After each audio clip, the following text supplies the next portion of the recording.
کہ اللہ کے رسول صلی اللہ علیہ وآلہ وسلم نے ارشاد فرمایا، عمران بن حسین کہتے ہیں میں نے خود سنا اللہ کے رسول کو یہ فرماتے ہوئے کہ آدم کی پیدائش سے لے کر قیامت تک کوئی واقعہ اور حادثہ دجال کے فتنے سے بڑا اور سخت نہیں ہو۔ یعنی بڑے بڑے امتحانات جو آئے ہیں ان میں بھی سب سے بڑا امتحان پوری انسانی تاریخ میں فتنہ دجال ہو۔ انشاءاللہ آنے والے وقت میں بھی میں اس کی پوری تشریح کرنے کی کوشش کروں گا کہ کیا فتنہ دجال آنا باقی ہے یا فتنہ دجال آئے ہوئے عرصہ ہو گیا اور ہم اسی کے درمیان جی رہے ہیں، اور اب فتنہ دجال کے شاید یہ آخری دن چل رہے ہیں، اب بس صرف دجال کا خود نکل کر باہر آ جانا یہ باقی ہے، اور شاید آج کل اس کی تیاریاں زور و شور پر ہیں۔ اس کا وقت بھی اب بہت دور نہیں ہے، فتنہ دجال کا وقت دور ہے، اس غلط فہمی سے نکل جائیے۔ فتنہ دجال تو زمانہ ہوا شروع ہو چکا، اور اب تو وہ اپنے آخری شباب پر ہے، اور وہ جب اپنے آخری نقطہ عروج پر فتنہ دجال پہنچ جائے گا تب دجال کے لیے باہر نکلنے کے حالات بن جائے، تب وہ کھل کر سامنے آ جائے گا۔ دجال کے بارے میں ایک بات یہ بھی اس وقت میں آپ کو یاد دلاؤں، اور یہ حدیث صحیح بخاری اور صحیح مسلم دونوں میں ہے کہ آپ نے ارشاد فرمایا، اور یہ کہتے ہوئے ارشاد فرمایا کہ میں تم کو ایسی باتیں دجال کے بارے میں ایسی بات بتانے جا رہا ہوں جو مجھ سے پہلے کسی نبی نے اپنی قوم کو نہیں بتائی۔ اور اس وقت آپ نے ایک بات یہ فرمائی، انہ اعور، کہ وہ کانا ہوگا، ایک آنکھ سے دیکھنے والا ہوگا۔ کیا مطلب ہے اس کا؟ سچی بات یہ ہے کہ کوئی یقین کے ساتھ یہ کہنا کہ اس ارشاد کا یہ مطلب ہے، یہ شاید ابھی قبل از وقت ہے۔ اس کا ایک مطلب یہ بھی ہو سکتا ہے، جیسا کہ بعض اہل علم کا خیال ہے، کہ اصل میں انسان کو اللہ نے دو آنکھیں دی ہیں، ایک یہ ظاہری آنکھیں ہیں اور ایک دل کی نگاہ ہے، دل کی نظر ہے۔ اس دنیا کی حقیقت کو وہ شخص بہتر طور پر سمجھتا ہے جس کی دونوں آنکھیں روشن ہو۔ دجال کا جو فتنہ ہوگا اس کے اثر سے یہ صورتحال ہوگی کہ انسان کی صرف مادی آنکھ کھلی رہے، اور وہ ہر چیز کو ظاہری، مادی، سیاسی، بالکل پرائما فیسائی جو جس کو انگریزی میں کہتے ہیں، اس نظر سے دیکھ کر رائے قائم کرے، اور جبکہ چیزوں کی حقیقت کو سمجھنے کے لیے صرف یہ والی ظاہری آنکھ کافی نہیں ہوتی، انسان کے دل دماغ کی نظر بھی، نگاہ بھی کھلی ہوئی ہونی چاہیے، تبھی وہ چیزوں کی حقیقت کو سمجھ سکتا ہے۔ دجال ساری دنیا کے انسانوں کو ایسا لگتا ہے کہ وہ کانا بنا دے گا۔ یہ میں سمجھانے کے لیے بات عرض کر رہا ہوں، کیا مطلب کانا بنا دے گا؟ یعنی فتنہ دجال کی وجہ سے جو مہلک اور مضر اثرات پڑیں گے، اس میں ایک بہت بڑا اثر یہ ہوگا کہ انسانوں کی غالب اکثریت کی دل کی نظر بند ہو جائے اور وہ دھوکہ آسانی سے کھا جائے۔ دجال جو دھوکے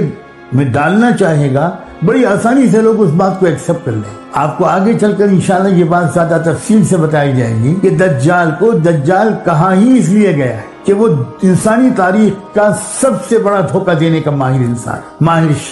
ہستی ہے وہ۔ اس کا اصل کام ہی یہ ہے کہ اصل حقیقت سے انسانوں کو بے خبر اور اندھا اور غافل کر دیا جائے،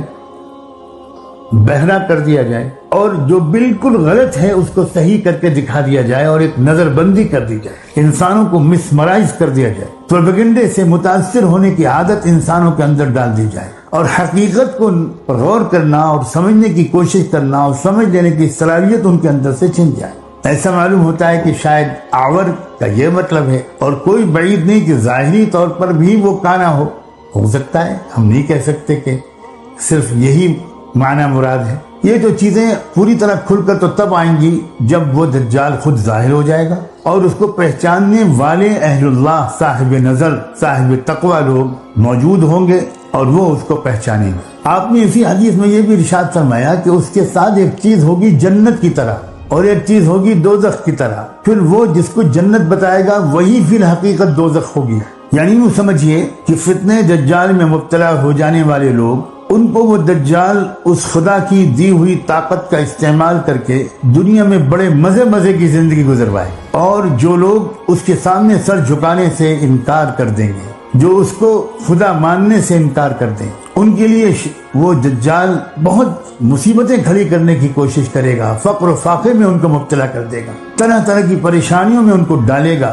یہی تو ہے فتنہ، یہی تو ہے امتحان اور آزمائش۔ اللہ تعالیٰ اپنے کرم سے ہم سب کو ثابت قدم رکھے، اللہ ہم کو ثابت قدم رکھے، اور اگر سچائی پر جمے رہنے کی وجہ سے کچھ تکلیفیں برداشت کرنی پڑیں تو اللہ ہم کو اس کی ہمت دے، اللہ ہم کو اس کا حوصلہ دے۔ اس وقت سب سے زیادہ اللہ تعالیٰ سے یہی ہمت اور استقامت کی دعا مانگنی چاہیے، کیونکہ ساری اگلی کامیابیاں اسی ہمت و استقامت پر ڈیپینڈ کرتی۔ یہ مل گئی تو سب مل گیا، اور یہ چھن گئی تو پھر اللہ کی پناہ ہے۔ ایک بات اور سمجھیے، دیکھیے اس دنیا کو اللہ تعالیٰ نے ہماری خواہش کے مطابق مزے کی زندگی گزارنے کی جگہ نہیں بنایا۔ ہماری سب سے پہلی بڑی غلطی یہ ہے کہ ہم اس دنیاوی زندگی کو اصل میں ایک مزے کی زندگی گزارنے کا ایک پیریڈ سمجھتے ہیں، اور اسی لیے جب کوئی پریشانی آتی ہے تو بہت زیادہ پریشان ہوتے ہیں۔ اصل میں یہ دنیاوی زندگی امتحان کے لیے ہے، کوئی نہ کوئی امتحان مستقل لگا رہتا ہے اس دنیاوی زندگی، یہ ہے ہی اس لیے۔